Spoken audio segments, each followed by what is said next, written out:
Please join me in welcoming to the stage Amanda Beard.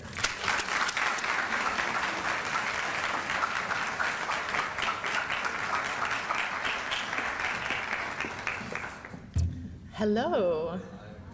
Hi. Are these the swimmers over here? If you're a swimmer, will you raise your hand?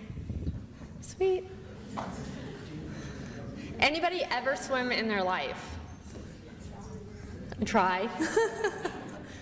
I try too. It's one of those things. Well, John just introduced me, so I don't really need to introduce myself, I guess. But my name is Amanda Beard. I am a swimmer. I've been to 4 Olympics, and I have 7 Olympic medals. I've been swimming for 26 years. I've been swimming since I was 4, so please don't do the math. I age myself, I guess, when I do that, but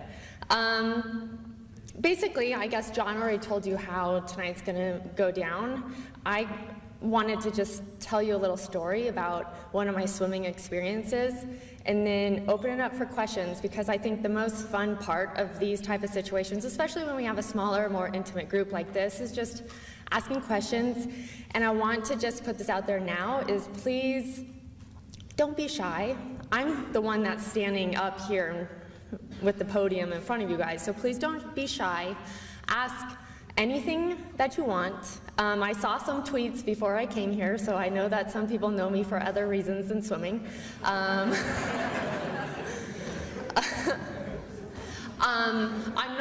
not a shy person. I don't embarrass too easily, but you can try to embarrass me. Go for it. Well, let me just tell you a little bit about my swimming career. I started swimming when I was about 4 years old. I have 2 older sisters who swam, and any of you who have older siblings probably felt the same way, where you wanted to do absolutely everything that they did. If my sisters played soccer, I was going to play soccer. If they danced, I was going to dance. They just happened to be swimmers as well. So I joined a team actually when I was 4 years old. 4 years old. Started competing, and I just absolutely fell in love with the sport. I thought it was one of those things where I just felt very natural in the water, very at home.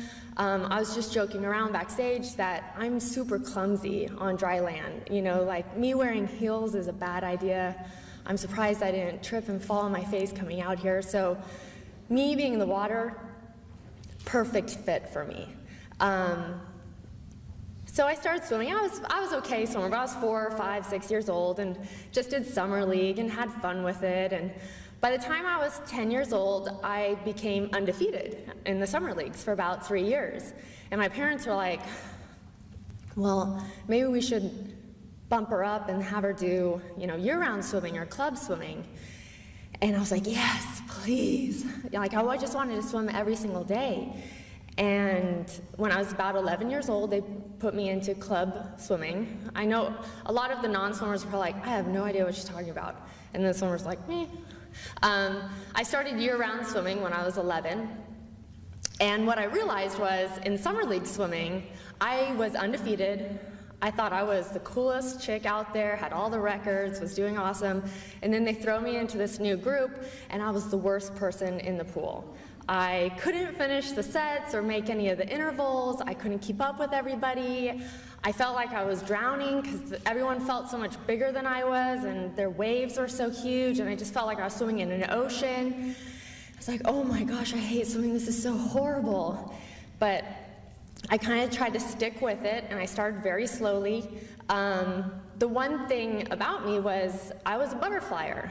And for everybody that doesn't know butterfly, it's the one where your arms go over, and it's a silly stroke. No one should ever do it. But my breaststroke, which is the one that looks like a froggy stroke, was completely illegal. Every time I swam it, I got disqualified. I could not swim it to save my life, and my coach was absolutely embarrassed of me. So every single day, he made me stay after practice and work on my breaststroke. He's like, I don't care if you get dead last, you just cannot get disqualified. Fine, whatever. So we stuck with it, and all of a sudden things slowly started to come together. And my breaststroke started getting a little bit better, and a little bit better, and a little bit better. And over time, all of a sudden, I could hardly swim butterfly anymore, and I was a complete breaststroker. And by the age of 12, I was dropping time so rapidly that, I went from, you can ask tons of questions if you don't understand my jargon, but I went from a junior national cuts to a senior national cuts to Olympic trial cuts. And then all of a sudden, when I turned 13, I made the USA national team. And I was the top 2 in my events in the whole United States at the age of 13. And I'm 13. All I'm thinking is, I like to swim, it's fun. I like to do this every day, I work out, la-di-da, no big deal. By the time I was 14, I went to the Olympic trials, and I ended up making the Olympic team in 2 individual events and a relay. So, anybody know where the 1996 Olympics were? Yay! Okay, good. Was everyone born in 1996? Thank you. That doesn't always happen, so, okay, good. Okay, so 1996 Olympics roll around. I ended up getting 2 silvers and a gold. I won the gold in a relay. And I remember after one of my silver medals, after you swim, you go into a press room and you do tons of interviews. It's basically a situation just like this. You sit on a stage, you have a microphone, but all of you guys will be reporters from all over the world and all over the country. And they just start like firing random questions at you, asking you, how did you feel about that race? This, that, this, that. And I remember one question. I'm 14. I just won a silver medal in my very first Olympics. And this reporter goes, how does it feel to lose? And I sat there thinking, lose? Like, what have you done lately? I have a silver around my neck. I was completely, at 14, it's hard to not be kind of snotty back to him, kind of just like, I was like, I didn't lose, I have a silver medal. That's pretty darn good. I'm very happy with that. The girl that beat me was 12 years older than me. So I'm gonna be okay, it's okay, I didn't lose. But it was my first kind of experience with that kind of negativity, I guess, just encountering something where I was so on top of the world and very excited about, and instantly got knocked off my pedestal by one little question. And although, probably I had 30 or 40 questions that were all very positive and great questions that were asked me in that same situation, I only remember that one question that was asked. It was the only negative one, it's the only one that I remember. Well, I go home from that Olympics, and I don't know, I was going into my sophomore year of high school, and I don't know how a lot of you guys felt when you were in high school. For me, I wanted to just go right back into school, blend in, let's forget about the Olympics. I don't want anyone to really talk to me about it. I want to just focus on being a normal high school kid, worry about trying to find a boyfriend and going to proms and things like that. Well, my girlfriend calls me the day before the first day of sophomore year and goes, you're gonna be really, really pissed off. I said, oh great, what? She's like, well, the principal arranged to have you picked up in a Bentley and dropped off in the front of the school, and the whole school is gonna be in front of the school, and the media is gonna be there, and they're gonna do a whole assembly right there for you. I just remember thinking like, are you kidding me? So I made her come over, spend the night, ride in the Bentley to school with me, and I remember my principal, I get out of the Bentley, and I had 3,000 people in my high school, so I get out and I'm like, hey, I'm blending back in with everyone, hi. And my principal's, giving a speech to the media and all the students and talking about how excited and proud, and I remember just standing up there like shaking, not knowing what to do, and I just started bawling. And I had to play it off that I was just overwhelmed with emotion and just so excited and so proud and so thankful for everyone's support, but I was just feeling so much anxiety and nervous and stressed at that moment. that I couldn't handle it. I just broke down. The next couple months kind of continued that way. I got to go on the Jay Leno show and do a bunch of media. And then I really, really quickly started to struggle trying to keep up with this and deal with this, and being a 14-year-old and trying to balance high school and a media schedule. That by January, after the Olympics, so January of 1997, I told my family that I was done swimming because I can't keep up with this. Every time I show up, I feel like I have the expectations that everyone wants to see this little girl who won at the Olympics and did all these great things and this and that, and I dive in and I can't perform that way. I can't keep up, and I can't live up to those expectations. So I said, I'm done. I'm over this. It's not fun anymore. I'm gonna quit swimming. And my parents were both extremely supportive. I thought that they would be more like pissed, or, oh no, you don't really want to quit, you're just having a bad day, just, you know, stick through it, push through it, it's okay. But I think they saw it over time really starting to weigh on me. And in January, I just totally broke down and said, I'm done, I'm quitting swimming, I want to just be a normal high school student, I just want to have fun with my friends. And so that's what I did. I called my coach, and I said, you know, I'm not having fun anymore. I'm done. I'm going to quit. And he said, okay, well, I understand. I'm going to come over to your house. We can talk. We can hang out. We can talk about this a little bit. I was like, okay, that's fine, whatever. But then I kind of continued with not swimming and trying to be a normal high school student. And what I realized was, and the swimmers know how much time swimming takes up in your life. I mean, it's absolutely ridiculous. You know, I was waking up at 5 a.m. for practice. I'd be swimming from 5 to 7 and then go to high school all day. My high school and my swimming pool were at the same location. So I was at the pool in the high school from 5 a.m. till 7 p.m., you know, Monday through Friday, and then about 4 hours on Saturday morning. And all of a sudden I had all this time. And I thought my friends were doing a lot of really cool things while I was working out. I thought, oh, they're totally going to the mall or movies or doing amazing stuff. I'm missing out on everything. And my friends weren't doing anything. They were going home, sitting on the couch, watching TV, you know, doing homework, studying. And it's really not what I wanted to do with my extra time. I wasn't the best of students, so giving me extra time to study wasn't really what I wanted. About 3 months go by where I quit swimming, where I realized that I was more miserable not swimming. And so I called a little conference meeting. I called, you know, my mom and my dad and my coach together, and I said, listen, I want to swim because I'm bored out of my mind, and I absolutely miss it, and I miss my friends on the swim team, and I miss all the stupid little moments that we have for those 5 seconds when we're on the wall and we're trying to catch our breath and we can say like one word to each other. I miss those moments, you know, but I hate competing. I hate trying to live up to the expectations, you know, or trying to break records, or trying to get first place every time that I swam. I'm miserable trying to do that. So I want to work out, and I want to stay in shape, but I'm not going to compete. And I think probably my dad and my coach kind of giggled about that, because if any of you have ever played or ever play a game ever with me, I will kick your butt, because I am way, way too competitive.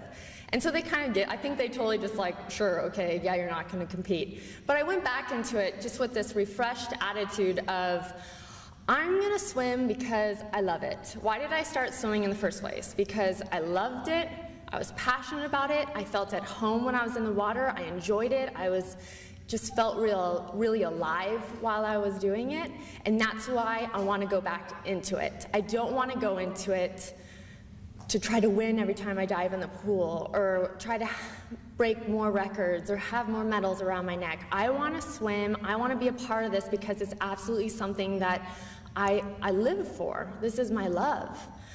And I didn't compete for maybe like a month before I started getting back into competition. So my dad and my coach were definitely right, but I wasn't swimming very well. I was getting, swimming very well is going from being first in the United States to being about 8th in the United States, which is not that bad. But 8th place wasn't getting me on national teams. It wouldn't make another Olympics.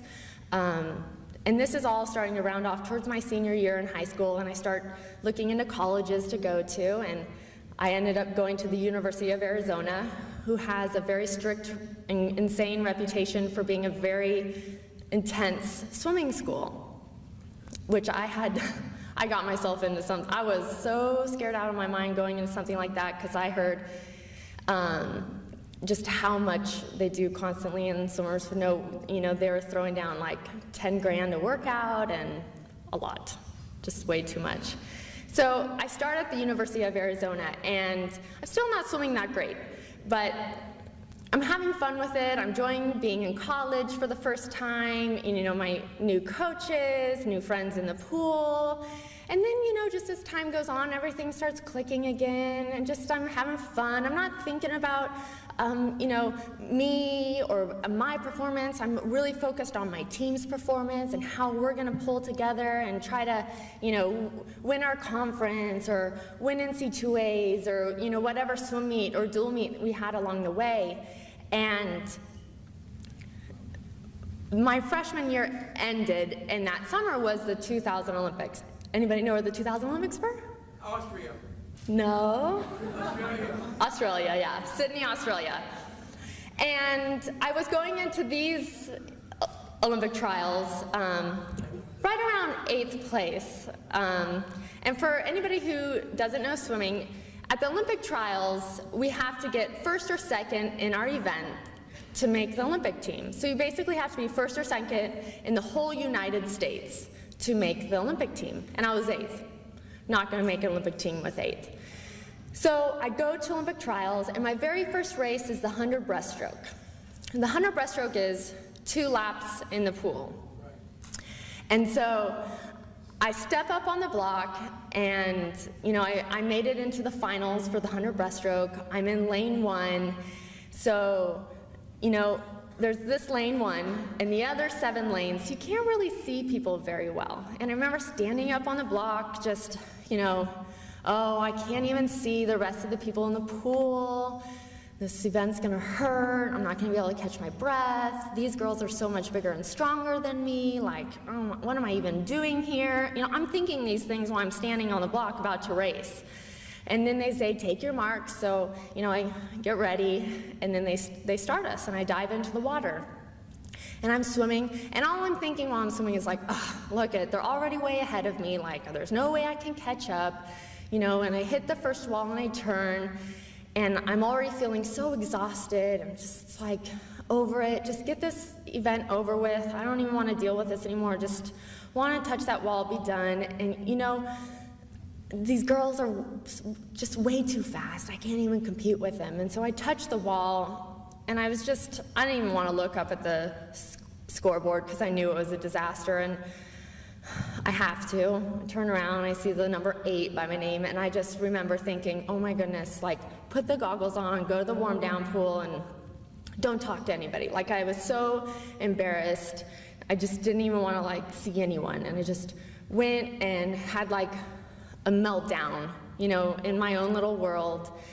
And then that night, my family wanted to take me out to dinner to kind of make me feel better about what just had happened and stuff. And my 2 older sisters basically started making fun of me. And they're like, oh my gosh, you looked so awful out there. What were you even doing? It's like, I know, I sucked. You guys don't have to rub it in. I get it. I got last and it was awful. And they're like, no, you look miserable. You're standing up there, you're sad face, all grumpy, oh, I was going to go swim now. And they're like, gosh, it just it wasn't fun to watch at all. I'm like, okay, I get it. Calm down. I feel really bad. You don't have to lay into me like that. You're I don't think you get it, Amanda. my family, there's always like about 30 of my family members that fly to all of these swim meets. So I have this amazing support crew.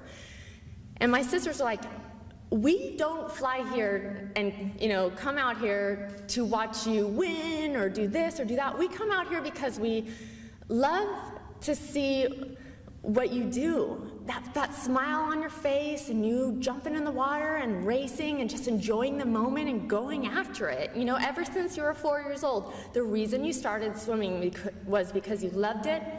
You enjoyed racing and competing and just running people down and having fun with it. That was the enjoyment, and we enjoy watching that. It's like, oh, well, I thought you guys wanted to see me, win and break records. And I'm like, well, that's great, but we like to see you have fun with it. Smile, enjoy it, walk out to the blocks and wave to people and have fun. This is a once-in-a-lifetime opportunity that you have to be here in front of this crowd. And so my sisters basically smacked me around and said, you have one more race. You have the 200 breaststroke. It's your best race. We want you to go out there with a smile, and who cares how you do? We're gonna love you. You're gonna be healthy afterwards. Who cares? Just go out there and have fun. And so it kind of sunk in a little bit. And the 200 breaststroke came around, and I was walking out for the 200 breaststroke final, and I think I was seated about, I can't remember exactly, 3rd or 4th place for this. So I'm walking out to the block, and I remember exactly what my sister said, just smile, have fun. So the first thing that I did was find my family in the crowd, and they're all drunk and acting totally stupid. I shouldn't admit that they're with me, but wave to them, give them my little thumbs up, and they're just going crazy up there with all their same shirts on, and so but it relaxed me. And then so I'm standing behind the blocks for my 200 breaststroke, and the 200 breaststroke is 4 laps, and I step up on the blocks, and I'm like, okay, take a couple deep breaths, let's just do this. It always hurts. Who cares? Don't even think about that. Dive in this pool and swim your heart out. And so they say, take your marks, go, and I dive in, and I'm swimming the first lap, feeling awesome. Turn for the second lap, still feeling really good, feeling pretty strong. I can tell that there's some people behind me, so that's always fun. Turn for my 3rd lap, still feeling okay, but starting to get a little exhausted and tired. And if you've ever done any sort of sport, when you get to that point of exhaustion where you start gasping for air, and swimming doesn't help because you don't get a lot of oxygen, and you start kind of almost losing feeling in your arms and your legs. You're just overwhelmed with pain, basically. So I turn for my very last lap, and I'm underwater, and I start doing, have you guys ever tried to hold your breath for a really long time, and you start kind of gagging underwater? Okay. So I'm gagging underwater. I desperately need oxygen, so I finally pop up and take this huge gasp of air, and this is my last lap, and I'm just trying to okay, just go, this hurts so bad, but you gotta keep going, just 1 lap, almost done. And I remember about halfway through my last lap, I just get goosebumps all over. And I'm like, oh, what? I've never gotten goosebumps while I've swam before. So this means one of 2 things. 1, I'm doing amazing, and my body's already getting excited. 2, I'm about to puke, and I'm gonna have to hang on to the lane line and rest. So luckily it wasn't the second one. I finally hit that wall, but the same thing, I just didn't want to turn and look at the scoreboard because I was I have no idea, I have to get 1st or 2nd to make an Olympic team. I'm just sitting there just okay, I can do this, I can do this, I can do this. So I turn really slow to look up at the scoreboard, and I see the number 2 by my name, and I just jumped out of the pool as fast as anyone has ever jumped out, and my friends tackled me on the pool deck, and I started just bawling. I was I don't even know how that just happened. I'm not even supposed to be here, right? I shouldn't even be in the finals at this race, and I go out with my family again that night, and they're okay, so what's the difference here? What was the difference? I'm the same athlete. Nothing happened within those day or two. I didn't all of a sudden become stronger or fitter, or my endurance didn't like all of a sudden kick in, and it was obviously just how I approached it. For my first race, I already talked myself out of winning. I walked up to the block and I was like, oh, I can't do this, I won't be able to do this. I had so much negativity going through me, and I hadn't even competed yet. For my second race, I walked up and I was like, who cares? Let's just do this, let's have fun. Like, I've trained for the last, X amount of years of my life for just this one moment. Like, why would I give up on myself right now, these final seconds before I race? And I kept that positive loop going through my head and just, waved to my family and stepped up on that blocks, dove in and had a blast. And the change of attitude definitely helped me make that second Olympic team. And so it's kind of a routine for me now. Whenever I compete, I always wave to my family. I guess even if they're not there, I wave to someone. Hey! And give them the thumbs up and just try to have a blast with it. And I think that this can really roll over to anything that you do in life, whether you're an athlete or a student, or you're a working man or a working woman, because we always kind of push ourselves to be great, but we also are extremely hard on ourselves. And you have to take a step back and remind yourself why you are where you are, what things that you love, the passions that you have, and why you try to wake up every single morning and try to do something better and motivate yourself every single day. And I think that the one thing that we need to always remember is just to not be too hard on ourselves, to allow ourselves to fall down. It's a great learning experience because it makes us so much stronger and makes the successes in our life so much sweeter. And I've continued swimming with tons of ups and downs and a roller coaster of a life. But one thing is I just absolutely love it and have fun, and it's one of the best things that I could have done. If I would have quit, and like I did for those 3 months and never have jumped back in the pool, it would have been the easiest thing in my life. But it would have been something I would regret for the rest of my life. So I hope all of you can, I love all the swimmers, sorry. I heard that you guys have to drive kind of far to your pool. You guys pile up in a van and head down to the aquatic center. How many workouts do you guys have to do a week? Being shy? Six workouts a week? No mornings? How many workouts do you have to do? So you're totally paying attention. Perfect. How many workouts do you guys do a week? It's like, I don't remember. 8? Okay, very cool. So now I would love to open it up for questions, you guys. I think they have a microphone. Yeah, Josh.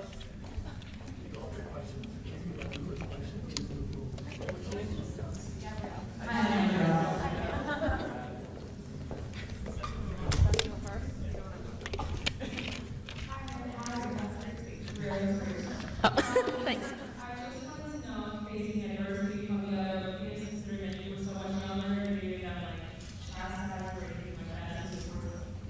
Oh yeah, that is a great question. She asked me, basically being so young on my first Olympics, I was 14, the average age on the team was probably right around their early 20s, and I felt extremely left out of a lot of situations, especially once the Olympics were over, because a lot of the athletes go out and they go out and have a good time, and their curfews are I think it was like 4 a.m., and my curfew as a 14-year-old I think was 10 p.m. So nobody really wanted to hang out with me. My exciting experience at the 1996 Olympics, I watched Clueless probably 20 times on TV. So while everyone, I would go out and see all the different events during the day and have a lot of fun, but at nighttime I couldn't really hang out with anybody because I was too young, so they would go out and I'd stay in the dorms that we were in and watch Clueless by myself. So sad.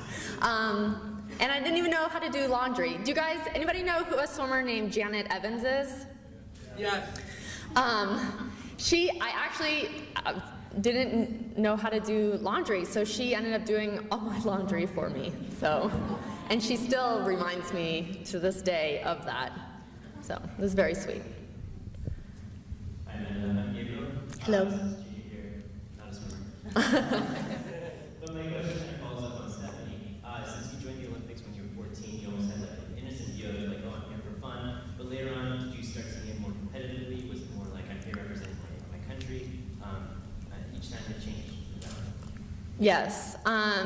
Each Olympics I went to was a completely different experience. When I was 14, honestly, I knew it was a big deal, but I felt like it was a swim meet.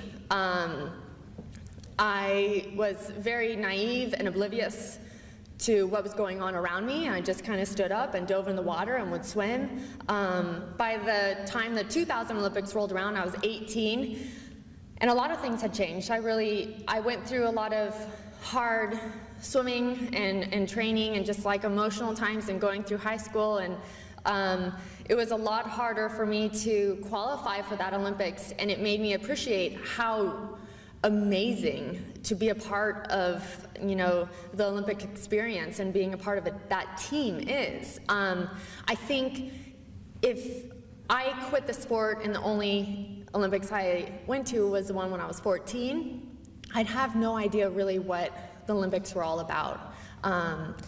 And just how amazing it can be. You have 10,000 athletes from all over the world basically living in a little city together, and called the Olympic Village, and it's the weirdest place to live for 3 weeks, because you have boxers who are sparring out like on the grassy fields. You have speed walkers who are like hauling butt all over the place. You have people that have, swimmers, we don't have that much equipment. We have a little backpack, but people have, crazy amounts of equipment. And so I feel extremely blessed and lucky to have been able to continue to different Olympics and really learn to appreciate what they're all about.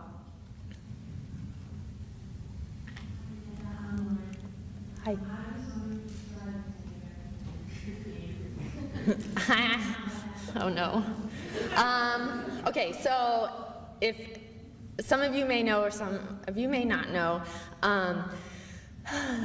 okay, in the 1996 Olympic trials, my sisters, because I was 14 and I was a little 14-year-old, first of all, okay? I was 5'2", 95 pounds, like, I have big teeth and a big mouth, and I have kind of grown into them, but back then, not so much. So I was just this huge mouth, like tiny little thing walking up to the blocks, and my sisters used to my sisters just make fun of me all the time. So they dared me to walk out with this teddy bear. Just because everyone joked around about how young I was. So I was like, oh yeah, I'll do it, no problem. So this teddy bear was about this, it was like about half my size.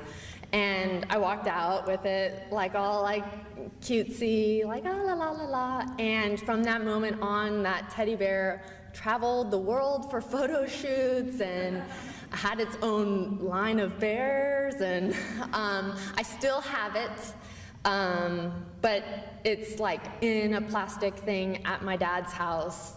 Like, my dad loves to keep all of my junk. He finally just parted with my medals. I finally got those from him. He didn't think I was responsible enough or something to have my own medals with me. So I have my medals. He still has the bear, though.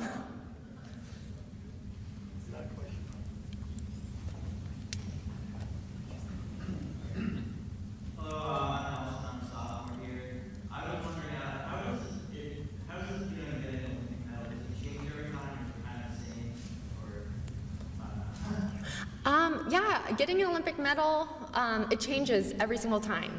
I think the one thing I remember you feel like you're up there forever. You're in front of so many people, and you have, 50 cameras on you, and just, it's very intimidating, and I personally get really embarrassed almost, because your face, like this much of your face, is blown up on the Jumbotron, and then you try to sing the national anthem, you can't mess that up. You know, it's like, you almost like blackout, or like I do. You're like, okay, are we done? Okay.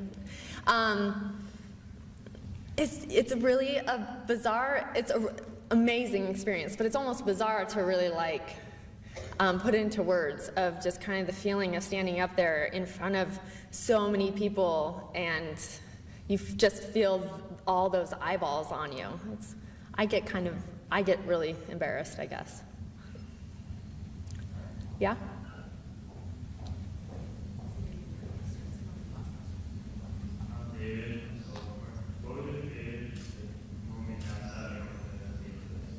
My favorite moment outside of swimming? That's easy. I have a 3-year-old son, so he's by far my best medal, I guess. He's the coolest thing in the world, and he trumps any sort of swimming memory. I think he's the cutest thing in the world, so. I post a lot of pictures of him on Twitter. People probably get really bored of them.